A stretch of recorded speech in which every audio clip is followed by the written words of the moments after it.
Já jsem David, jsem lektor angličtiny tady v Hradci Králové a tohle je instruktážní video, který jsem si pro vás připravil, nebo který jsem si připravil pro své středně pokročilé studenty. Jedná se o analýzu tohoto krátkého videa ze stránek BBC ze 7. října 2016. V tom videu se mluví o hurikánu Matthew a já jsem tady připravil tenhle přepis, který si můžete stáhnout dole z popisku pod videem, můžete si ho vytisknout a udělat si třeba nějaké poznámky k tomu. Půjdeme větu po větě a já to budu překládat a budu říkat nějaké svoje postřehy ohledně výslovnosti, spojování slov a takových záležitostí, které si myslím jsou taky hodně důležitý pro dobrý zvládnutí angličtiny. Takže pojďme na to. Mimochodem to video si můžete, ten odkaz taky najdete dole v popisku pod videem, takže můžete si ho rozkliknout v jiném okně a můžete se na to podívat nejdřív zvlášť a schválně si otestovat, nakolik rozumíte nebo nerozumíte a pak si můžete vrátit k tomuhle videu a můžete se podívat na to, jak to tady rozebírám.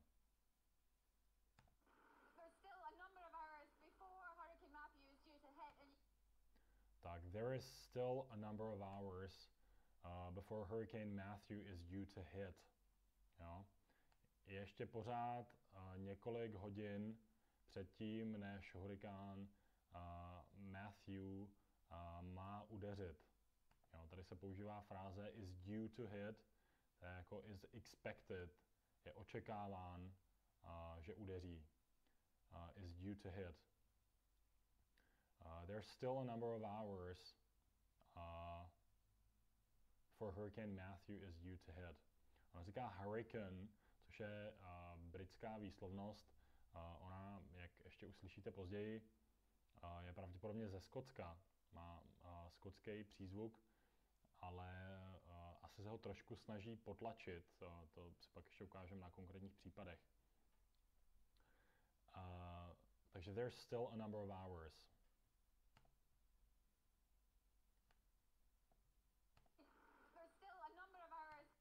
There's still a number of hours. Tady si myslím, je zajímavý si všimnout, že tohleto there is, there's, ona to velmi zkrátí a řekne jenom there's still a number of hours. A tohleto s na konci se jí spojí s tím se tady na začátku toho still, takže to zní jako jenom there's still a number of hours. There's still a number of hours. Což může znít někomu, kdo na to není zvyklý, jakože to je hodně rychlý, hodně zkrácený, což je to rychlý a je to zkrácený, ale zároveň je to úplně normální. Běžně se to takhle říká v podstatě ve všech variantách angličtiny, v britský, v americký, skotský a v dalších. Takže there's still a number of hours before Hurricane Matthew is due to hit. Tady je zajímavý, ale tady právě, jak jsem říkal, že si myslím, že je ze Skotska, tak ona tohleto slovíčko hit vyslovuje jako had, is due to had. There's still a number of hours before Hurricane Matthew is due to hit and Is due to had, due to had. Matthew is due to hit and you Samotného mě to zmátlo, když jsem to poprvé slyšel. Nejsem na to úplně zvyklý, ale ve Skotsku tohleto někteří Skoti to takhle říkají. Místo krátkého i říkají e, takže místo hit, had, is due to had.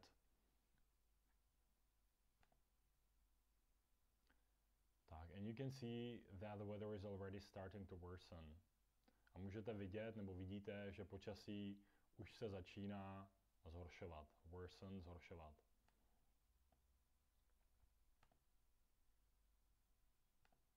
Hurricane Matthew is due to hit and you can see that the weather is already starting to worsen. You can see that the weather is already starting to worsen. You can see that the weather is already starting to worsen. Tak, tady si můžete všimnout, že ona, Češi by zřejmě řekli you can see, tak jak to oslovuje ona, nebo rodilý mluvčí, tak oni tohleto zredukují, řeknou can, you can see, anebo dokonce jenom you can see, and you can see. Místo you řeknou you, místo can řeknou can, you can see. And you can see Stejně tady to d, stejně taky tady to d na konci toho and, myslím si, že ho tam pravděpodobně vynechala, je to úplně běžný vynechávat. And you can see that the weather is already starting to worsen. Tady místo tu, tak jak by Češi obvykle vyslovili tu, tak ona říká t, worsen. Místo tu říká t. Tak je hodně běžná záležitost. Starting to worsen. And you can see that the weather is already starting to worsen. Starting to worsen. Tady je na tom slově starting je další ukázka toho, že ta reportérka zřejmě není ani Angličanka, ani Američanka. A ten důvod je ten, že starting, takhle to nevyslovují ani Britové, ani Američani. Ono vlastně, Češi by to takhle vyslovili, starting, což je v pořádku, je to správně, ale v Británii je normální, že oni místo toho r, oni to prostě, oni toho tam nevysloví, to r, na konci slabiky, takže řeknou jenom starting. The weather is already starting to worsen. A Američani naopak, ho tam vysloví, ale místo t vysloví the starting to worsen. Starting to worsen. Jo? Takže starting to worsen, to je výslovnost, se kterou se setkáte například ve Skotsku nebo v Irsku u rodilých mluvčích. Ale vlastně to není běžná většinová výslovnost v angličtině. Starting to worsen. Takže there's still a number of hours before Hurricane Matthew is due to hit. Ještě stále několik hodin předtím, než hurikán Matthew má udeřit, nebo se očekává, že udeří. A vidíte, že počasí už se začíná zhoršovat already. Už the weather is already starting to worsen. Tak, pojďme dál. The houses behind me are very near the beach. It would be prime property here in Jacksonville. Tak, the houses behind me are very near the beach. It would be prime property here in Jacksonville. And yet, to už až později. Takže the houses behind me are very near the beach. The houses behind me, domy za mnou. Jo, další ukázka skotského přízvuku a na tu samohlásku, nebo tu vícehlásku, nevím, jak se tam říká, au, to houses, au. Ono to vyslovuje tak zvláštně. Are very near the beach. It would be prime person. The houses behind me are the houses behind me. The houses, tak to zvláštně jakoby skoro, řekl bych, zavije. To je typický příklad skotské výslovnosti. The houses. The houses behind me are very. The houses behind me. Behind me, ona tady to d vynechává, nevyslovuje ho. To je taky běžně, když máte na konci slova v angličtině d nebo t, tak oni ho velmi běžně prostě nevysloví. Behind me, stejně tak jako tady and, tak tady behind me. The houses behind me are very near the beach. To worsen. The houses behind me are very near the beach. It would be prime property here in Jacksonville. It would be prime property here in Jacksonville. Byla by to jako prémiová, nebo byly by to prémiové nemovitosti. Prime property je prémiová nemovitost nebo prémiové nemovitosti. Jacksonville je město na Floridě ve Spojených státech. Takže the houses behind me, domy za mnou jsou velmi blízko pláže. Byla by to jako prémiová nemovitost, nebo byly by to prémiové nemovitosti. Prémiové nemovitosti myšleno jako luxusní, velmi žádané. Prime property. Prime znamená jako první nebo taky nejlepší. And yet, tonight the street is utterly abandoned.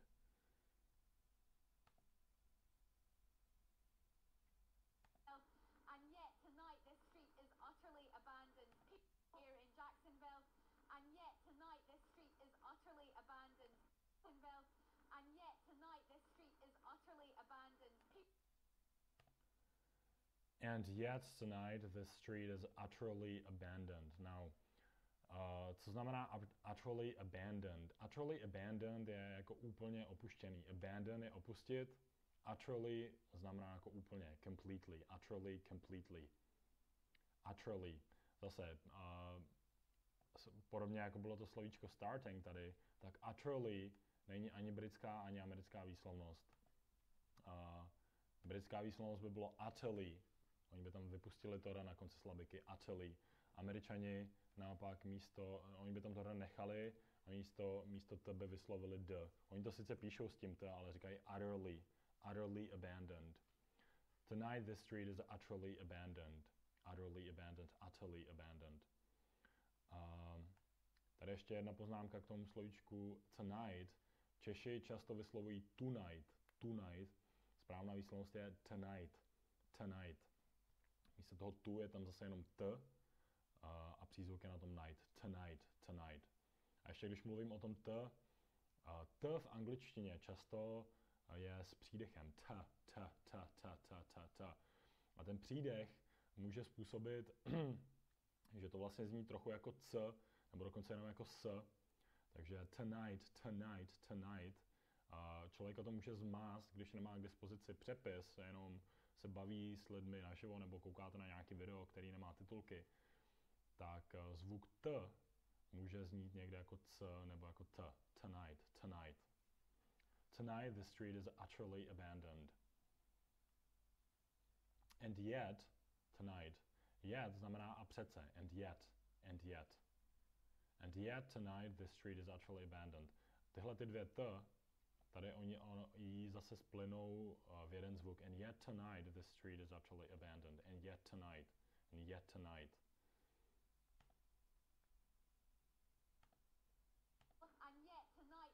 And yet tonight. And yet tonight. And yet tonight this street is utterly abandoned. People have spent the day trying to board up their houses. Okay. People have spent the day trying to board up their houses.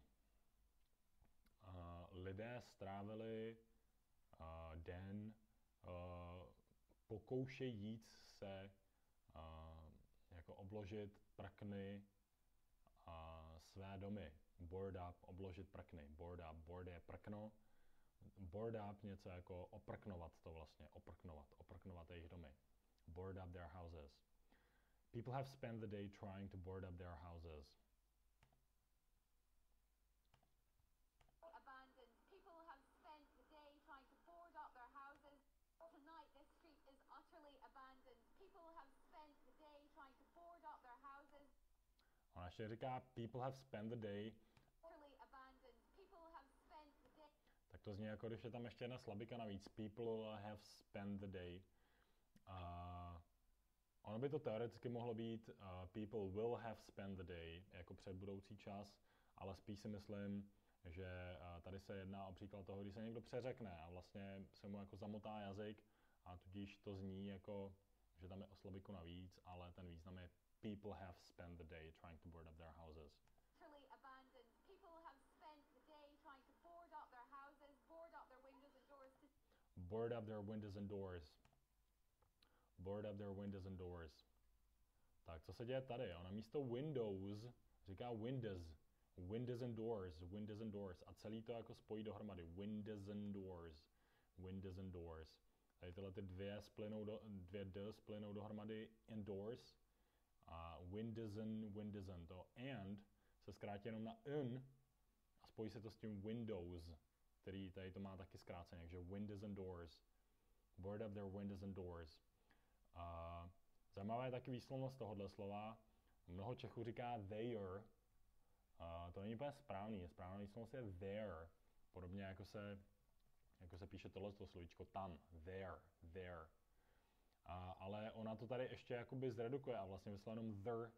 Board up their windows and doors. Their windows and doors. Jo, tak je hodně běžný. Takhle uprostřed věty oni prostě tyhle ty běžný slova, často používaný slova, oni je prostě hodně zkrátí. Board up their houses. Board up their houses. Board up their houses. board up their windows and doors to Board up their windows and doors. To slovíčko board up vlastně je taky spojený, nebo ty dvě slova board up, není to rozdělený. Češi často by řekli board up, jakože by řekli t na konci a oddělili by to up, board up, ale to není, tak se to v angličtině nedělá. Běžně je board up their windows and doors. To save their homes from the worst of Hurricane Matthew. Aby ochránili své domovy od toho nejhoršího z hurikánu Matthew.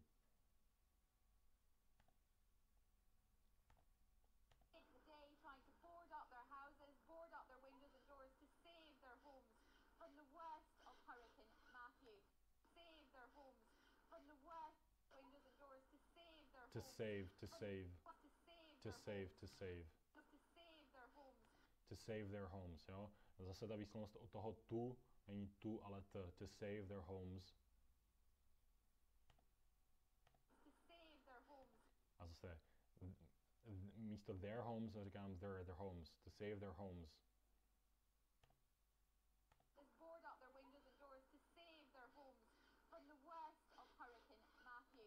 From the worst of Hurricane Matthew. Od toho nejhoršího. From the worst of Hurricane Matthew. The real fear here, though, isn't just 140-mile winds. Tak, the real fear here, though. The real fear here, though. Tak. The real fear here, though. Ten opravdový strach zde, avšak, nicméně, není pouze ten 140-mílový vichr, nebo ty 140-mílové vichry, větry. It's the coastal surge. Je to ten pobřežní příliv, nebo ten příval těch vln na pobřeží. Já jsem si tady pro vás připravil takovýhle obrázek, tohle je coastal surge, high tide coastal surges.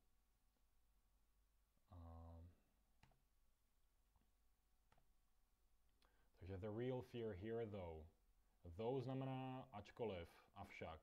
V tomhle případě to taky znamená jako ale, což se v anglicky řekne but. A but by bylo na začátku věty. But the real fear here isn't just the 140-mile winds. A pak by tam nebylo to though. Jo? Takže když máte takhle though uprostřed nebo na konci věty, tak je to jako když dáte but na začátek věty. Ale ten opravdový strach tady nejsou pouze ty 140-mílové větry, je to ten pobřežní příliv. It's the coastal surge. The real fear here, though.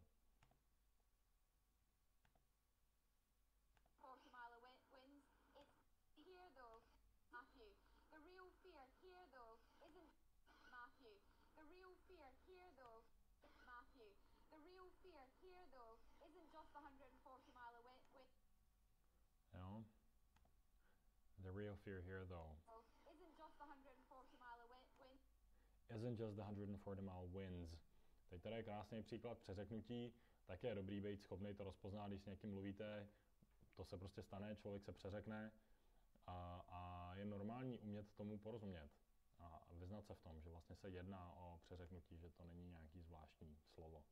Just 140-mile winds. It's the coastal surge.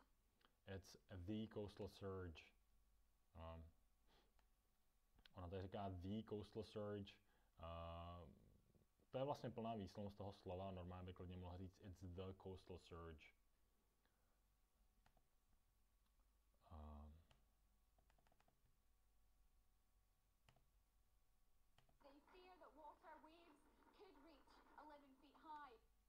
They fear that water waves, jako vodní vlny, could reach 11 feet high in this area. They fear, tak jak ona to vyslovuje, někoho by to mohlo zmást a myslet si, že ona říká they feel, jako oni cítí, they feel. They feel, takhle, ale to ona neříká, ona říká fear.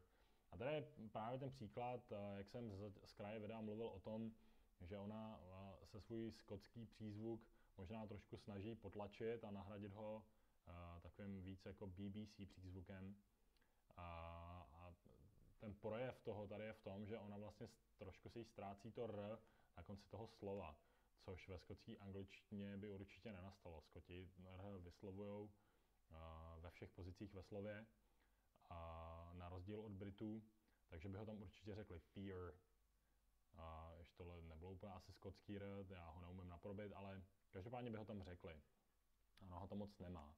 Jo, a to pak právě může někoho zmást. Ono se to zdá jako detail, jako nepodstatný detail a vlastně proč o tom mluvím, ale v momentě, kdy to nemáte napsaný a nevíte, že tyhle ty věci můžou nastat, tak to může být matoucí a místo toho they fear byste si mohli myslet, že říkají they feel.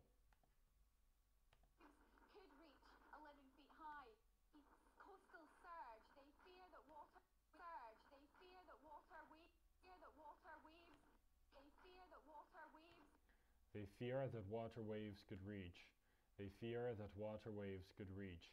Tak, on tohleto slovíčko waves, vlny, ona ho myslela jako weaves. Ve skotské angličtině, když máte zvuk A, všude, kde je A, třeba day, nebo may, nebo say, tak oni říkají E. Me, D, C. Weaves. Je to zvláštní, ale je to tak, je to prostě skotský přízvuk. Podobně jako v Čechách si děláme legraci, že Ostravace mají krátké zubaky, tak přesně takhle je to prostě přízvuk v angličtině, je to varianta těch zvuků.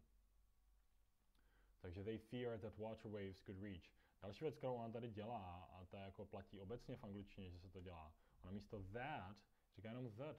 The water waves, that water waves. Místo that to zredukuje na that. They fear that water waves. A dost možná taky vypustí toto na konci. Pojďme si to poslechnout.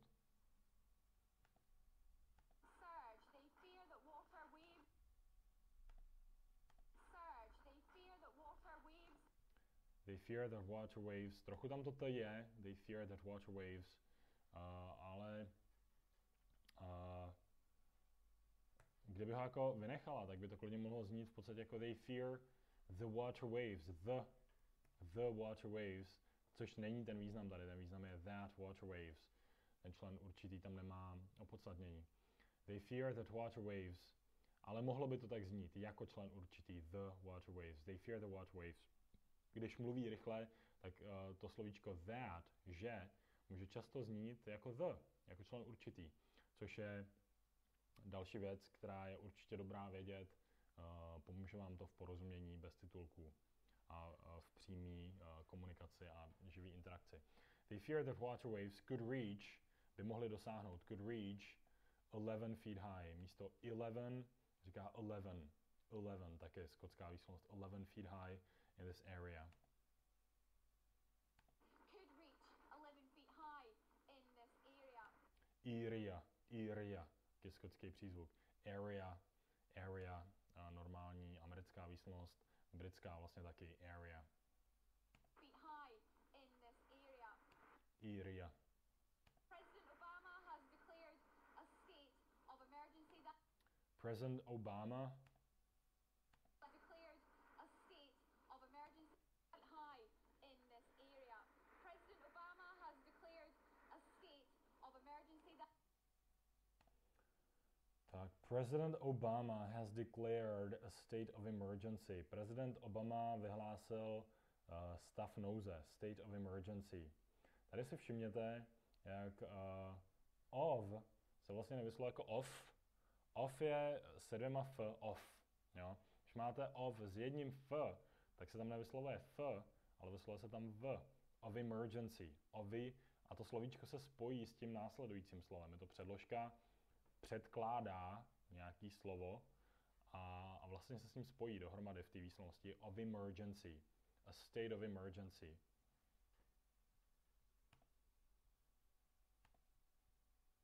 a state of emergency that allows federal area. President Obama has President Obama in this area. President Obama has declared a state of emergency declared. A v podstatě místo e tam declared říká e. has declared has declared, zase, ale je to declare, vyhlásit, declared, has declared a state of emergency.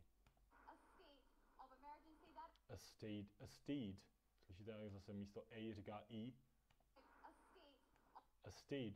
Trošku možná se snaží tam říct E, ale není to úplně tak, jako, jak je to třeba v BBC English.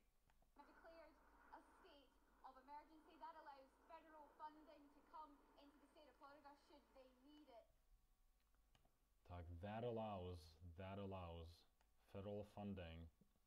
That allows, to umožňuje, to dovoluje. That allows. Všimněte si, jak ona tady zase ty dvě slova spojí dohromady a místo toho T tam vysloví D. That allows, that allows, that allows. Taky, normální.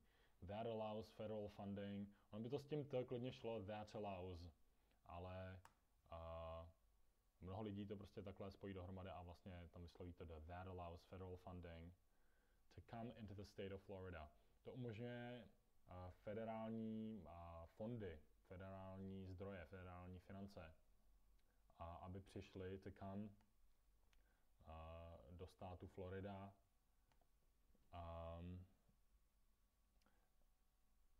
Should they need it, if they need it. Should může mít někdy význam jako if, a tohle zrovna ten případ, if, pokud ho budou potřebovat, pokud by ho potřebovali, should they need it.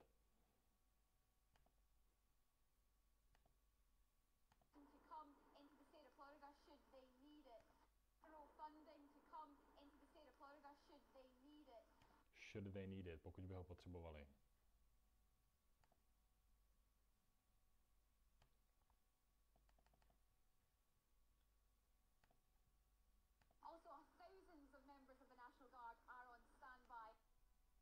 Also thousands of members. Ano, to slovo thousands zase vysloví tak jako zvláštně.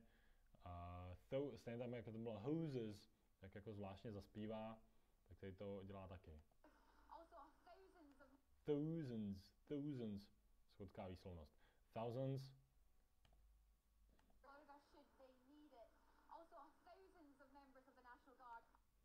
Thousands of members of the National Guard. Tisíce členů. Thousands of members of the National Guard. Všimněte se, jak tady zase spoje of members. Neříká tady of members. Jo, Češi by pravděpodobně řekli of members. Tady by řekli a tady by řekli s. Ale správně tady má být v a tady má být z. Jo? Takže thousands of members a celý se to spojí dohromady. Thousands of members. Dzov members.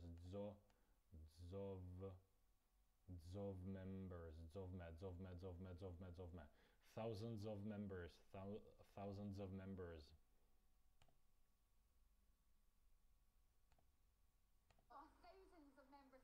Thousands of members. Dzovme, bylo dokonce dzovme, jenom to je zkrácený dzovme. Thousands of members. National Guard je záložní skupina v americké armádě. Národní obrana nebo domobrana nebo něco takového.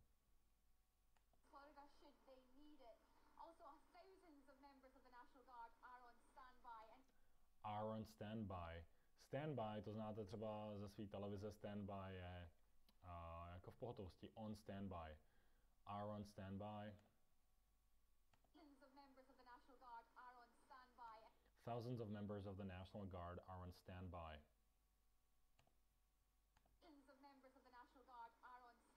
and 80 evacuation centres have been set up. And 80 evacuation centers have been set up. 80 evacuation centers have been set up. 80. Ono zase říká ET evacuation centers. Tady ztratí to R, jako správná Britka, až na to, že je ze Skotska. Takže to zní centers. ET evacuation centers. Američani by řekli 80, místo T by tady řekli D. 80 evacuation centers. Tady by to T úplně vypustili. Centers. 80 evacuation centers. To by byla americká angličtina.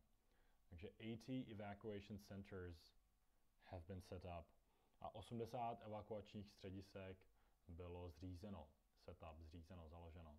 Have been set up, předpřítomný čas, have been set up.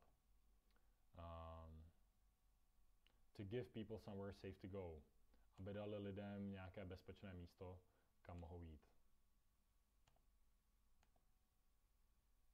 Evacuation centres have been set up to give people somewhere safe to go. There have been queues being set up to give people somewhere safe, to give people somewhere safe, to give people somewhere safe, to give people somewhere safe. Tady můžete slyšet, že ona říká to gives people somewhere safe.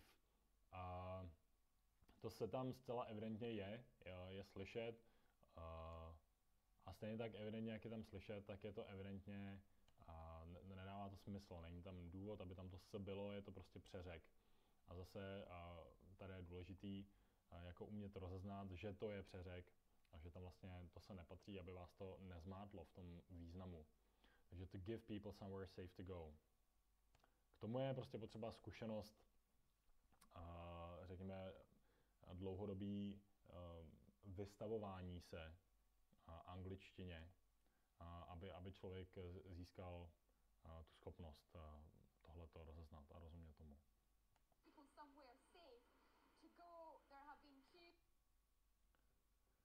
There have been queues. There have been queues. Queues je britské slovo pro frontu. There have been lines at supermarkets. Takže fronta. There have been queues. There have been queues at supermarkets. Ona tady ani tu větu předchozí vlastně pořádně neukončí intonací. To vypadá jako, že ještě bude pokračovat a přitom ale jako ta věta končí tady. There have been queues at supermarkets and petrol stations. Petrol station, Američané řekli gas station. Gas. Petrol station, gas. And on motorways. And on motorways. Tady ono to d nevypustí, ale naopak ho spojí s tím on. And on motorways. Motorway je britské slovo pro dálnici. V americké angličtině se používá expressway. Nebo limited access highway.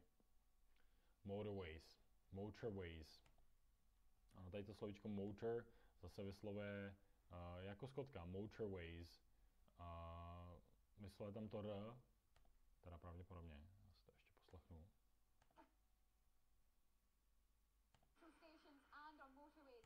And on motorways.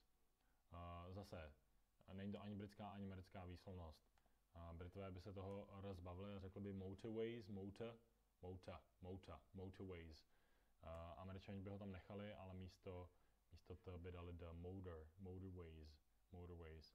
On říká motor, t a r, a místo a tady říká i, motorways.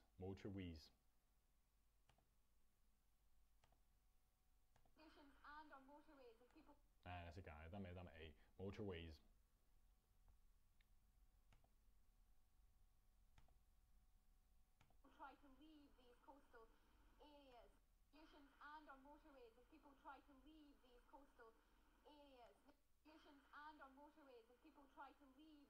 As people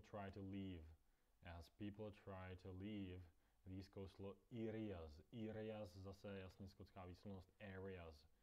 As people try, jak se lidé pokoušejí opustit tyto pobřežní oblasti.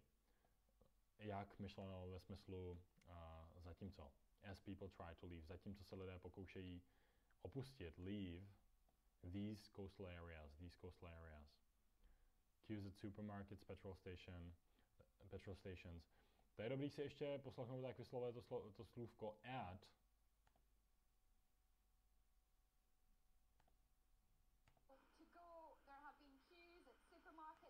It.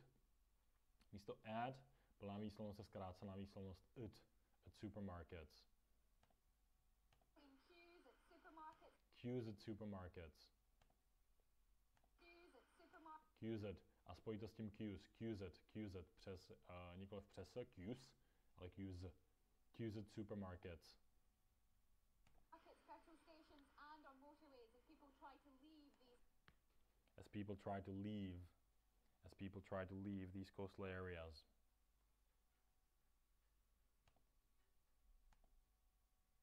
coastal areas. Now, you heard from Florida Governor Rick Scott. Now you heard je zase jasně skotská výslovnost heard. A místo toho heard by byla americká výslovnost heard bez toho r by byla britská heard je americká a ona jako skotka říká heard. Now you heard from Florida Governor Rick Scott. Tohleto slůvko now tady vlastně znamená no. Jak v češtině říkáme no, tak v angličtině se říká now. Neznamená to teď, nyní, ale znamená to no. Nuže, now. You heard from Florida Governor Rick Scott. Slyšeli jste od floridského guvernéra, governor. Tohle slůvko se vyslovuje governor. You heard from Florida Governor Rick Scott. Florida Governor Rick Scott all day. He's been saying that coastal areas. Now, you heard from Florida Governor Rick Scott. Heard from Florida Governor Rick Scott all day. He's been saying. All day. Tady mi není úplně jasný, jestli ona tohleto all day, celý den, jestli to myslí, jako že to patří k tyhletý předchozí větě, ale by to taky mohlo, což pravděpodobně asi myslím, že patří k té následující. All day. Jo, někdy při živém hovoru člověk vlastně neúplně jasně frázuje a není pak třeba úplně jasný, co patří ke který větě a co patří k následující větě. Takže tady zrovna je takový případ, kdy si myslím, že to není úplně jasný. All day he's been saying people in evacuation zones need to take these warnings seriously. Celý den říká, he's been saying all day. People in evacuation zones, lidé v evakuačních zónách need to take these warnings seriously. Jako musí, need to znamená potřebovat, ale tady to jako musí. Lidé musí brát tyto varování vážně. Seriously, vážně. Take something seriously je brát něco vážně. Take something seriously. Takže celý den on říká, že lidé v evakuačních zónách mají nebo musí, měli by brát tato varování, these warnings seriously. Rick Scott all day. He's been saying that people in evacuation. A zase that, slyšíte, he's been saying that. He's been saying that. To tady ani nemám, takže that. He's been saying that people in evacuation zones need to take these warnings seriously.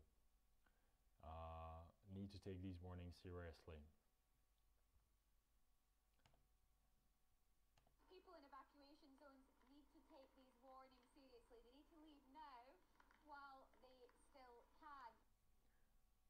They need to leave now while they still can.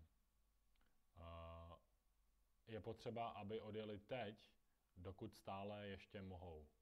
Nebo zatímco stále ještě mohou.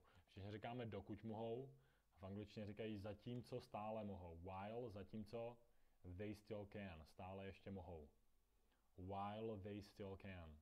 They need to leave now. Potřebují odjet teď, musí odjet teď, mají odjet teď, zatímco stále ještě mohou. They need to leave now. While they still can. He's been saying that people in evacuation zones need to take these warnings seriously. Need to take. A v tom need na konci vypustí to d. Need to take. Tady. Need to take. A zase, a tady to tu změní jenom na to. Need to take. Need to take these warnings seriously. They need to leave now, a tady je to úplně stejná situace. They need to leave now. They need to leave now while they still can.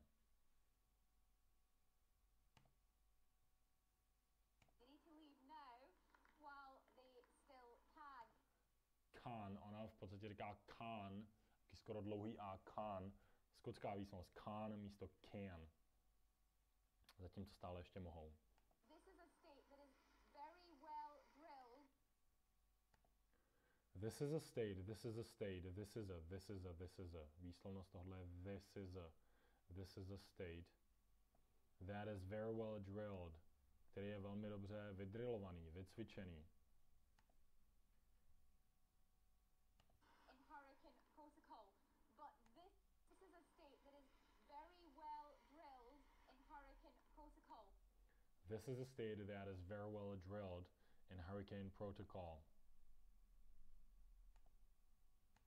Very well drilled in hurricane protocol. Protocol, který je velmi dobře vycvičený v hurikánovém protokolu. Tady by měl být to velký H. In hurricane protocol. Neboli jakoby postup při hurikánu. Hurricane protocol. Slovo hurricane, nevím, jestli jsem to zmiňoval, řeknu to pro jistotu ještě jednou. Hurricane je britská výslovnost, hurricane protocol.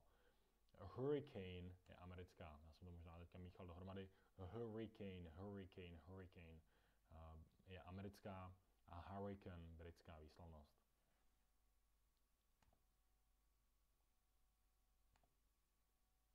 Drilled in hurricane protocol, but this storm could be the worst to hit in 12 years. But this storm could be the worst to hit. Co to je worst to hit? Zase je to chyták, stejně jako na začátku. Could be worst to hit. Worst to hit. Když jsem to slyšel poprvé, tak jsem si myslel, že ona říká tohle. Worst ahead. Worst ahead. Worst ahead.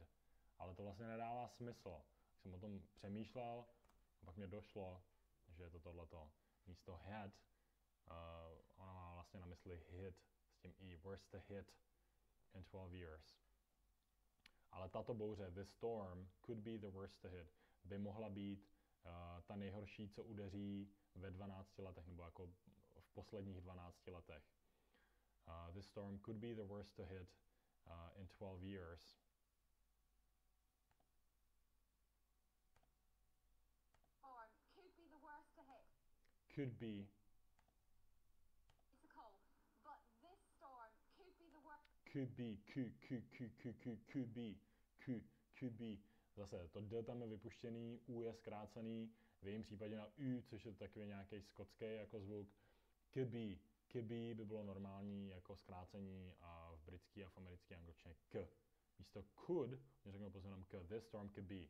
This storm could be. This storm could be. Hurricane protocol, but this storm could be the worst to hit in 12 years. In 12 years. Tady je dobrý si všimnout 12 years. Češi často říkají 12. Tak řeknou obyčejný v 12. A je totiž rozdíl mezi obyčejným a dvojitým v angličtině. Dvojitý v je w, a obyčejný v je to v, který máme v češtině. V. Jo? Takže Češi často říkají tohle 12. To hit in 12 years. Jo? Správně slovo je 12 years. 12. A tohleto v se vlastně připojí k tomu years, v years, 12 years, v years, 12 years. Další věc, která je důležitá, oni tam sice píšou s na konci, ale vyslovují z 12 years, 12 years. And could prove a real test for the Sunshine State. And could prove a real test for the Sunshine State. And could prove a real test. And could prove a real test. Could prove jako mohl by se ukázat jako opravdový test. Could prove a real test. Tato bouře by se mohla ukázat jako opravdový test. Could prove. V češtině my tam máme tu předložku jako, ukázat se jako. Could prove like a real test, ale v angličtině se to like neříká, říká se jenom could prove a real test. For the Sunshine State. Sunshine State je Florida. For the Sunshine State. Could prove a real test for the Sunshine State.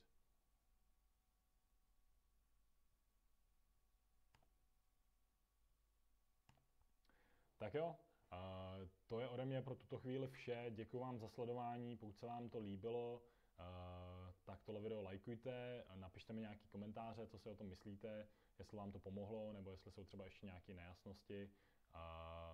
A budu se těšit třeba u nějakého dalšího videa. Díky a čau.